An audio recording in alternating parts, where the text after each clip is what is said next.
इंतेशार अन्सारी आणि सुमित भैया कामत यांचा दणदणीत विजय झाला असून या विजयाचं सर्व श्रेय गौतमनगर वासियांना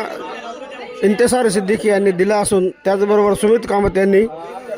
आपल्या गौतमनगर वासियांचे शतशत धन्यवाद मानले असून इथून पुढे ज्या ज्या कामाला आपण हाक द्याल त्या त्या कामासाठी आम्ही दोन नगरसेवक सदैव उपस्थित राहून होतील तेवढे कामं करून देण्याचा आणि निष्पक्षपातीपणे कामं करून देण्याचा आम्ही प्रयत्न करू. आमच्या हातून कुठलीही चूक होऊ देणार नाहीत अशा प्रकारचं स्टेटमेंट यावेळी झी सिटीजन न्यूज आणि व्हिजन न्यूजशी बोलताना इंतेशार सिद्दीकी आणि सुमित भैया कामत यांनी यावेळी केले आहे. यावेळी सर्व जनतेचे गौतमवासी नगरवासियांचे स्वागत आणि आभार मानण्यासाठी